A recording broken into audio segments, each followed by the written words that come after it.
So now liberals and conservatives are all getting on board this criminal justice reform, even though many of them live in one of the most truly dangerous cities in America, Washington, D.C.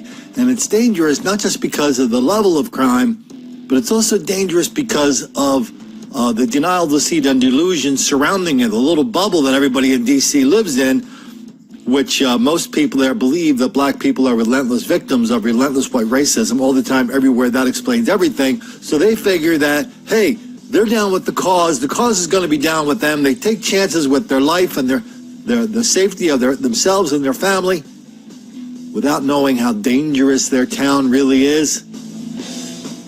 But sometimes things pop up in the newspaper, they pop up on TV, that even the most dedicated denier cannot ignore. The story that should make you mad. Several men attacked a blind man with a seeing eye dog on a busy Red Line metro train this morning, all because the victim bumped into them. Tonight, police released these pictures of the man's attackers, and hopefully you can help police identify them. Fox 5's Evan Lambert is live tonight in Northeast with the latest. Evan? Sean, police say this all started at the Rhode Island Avenue metro station. That is apparently where the blind man boarded a train with a seeing eye dog. He apparently bumped into two men. And then, according to police, those men launched into a verbal and physical assault. Others did come to the victim's defense. I spoke to a witness who described the chaos. She did not want to show her face. Every guy on the train was trying to punch these guys out because they were assaulting a blind man, and he had only bumped into them accidentally, and they're like, hey, you bumped into me, and just verbal assault. And there was an old lady sitting next to him, and they verbally assaulted her, and then it just started a rumble. And here are the pictures of the men, again, that Metro Transit Police put out. They say that these are the men that assaulted that blind man. Police say things escalated when the train arrived at Noma Gallaudet station, and according to witnesses, became an all-out brawl when people tried to protect the blind man from the pushing and shoving from the suspects. A woman pulled out her phone and tried calling police, but the suspects tried taking it away from her, according to the police report. Police say the victim was not injured and did not need medical attention. Now, according to Metro crime statistics, as of October, aggravated assaults are actually down 16% compared to last year. First tonight at ABC 7 exclusive, an arrest after a brutal Thanksgiving Day attack. The victim telling our Stephen Cheetah he believes the attack on U Street Northwest was a hate crime. Tonight, that victim is telling his story only on 7.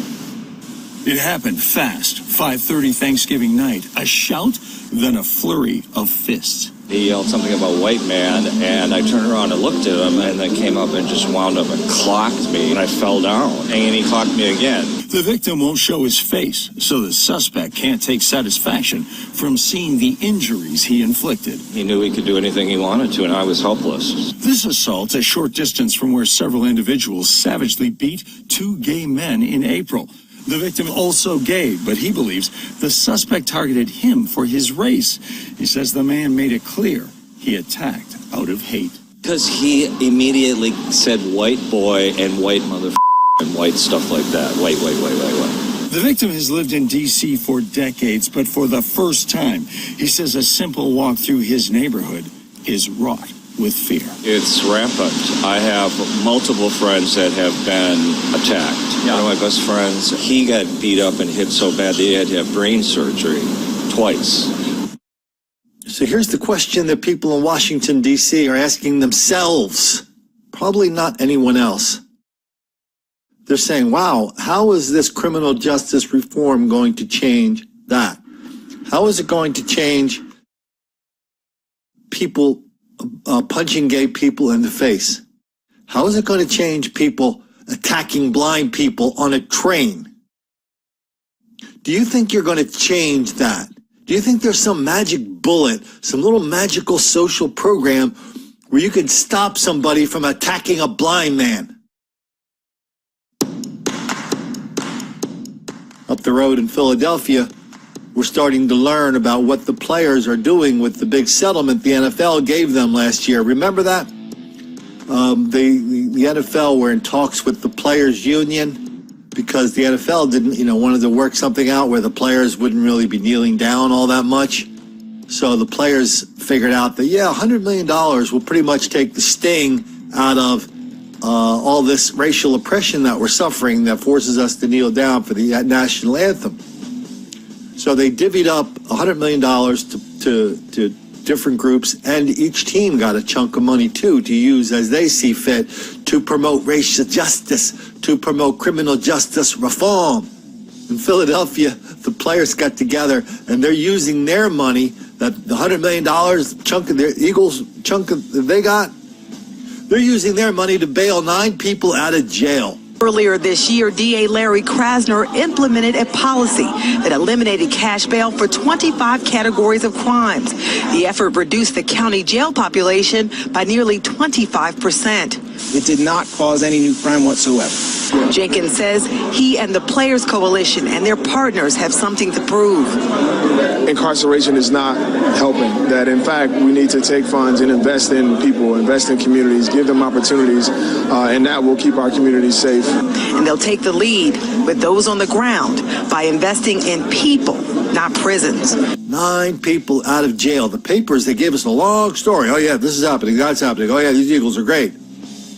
They didn't tell us the names of the 9 people. They didn't tell us what they were in jail for. Well, they didn't have to, because the Philadelphia paper and the Philadelphia Eagles are in lockstep on this with members of the Philadelphia City Council, the mayor, and the district attorney. They're all on the same page. The only reason a whole bunch of black people are in jail or prison is because they are victims of relentless white racism all the time, everywhere. That explains everything. Please, sir, I want some more. It also explains why so many otherwise sensible people in Washington and Philly and lots of other places, they're just not going to make the black kids angry.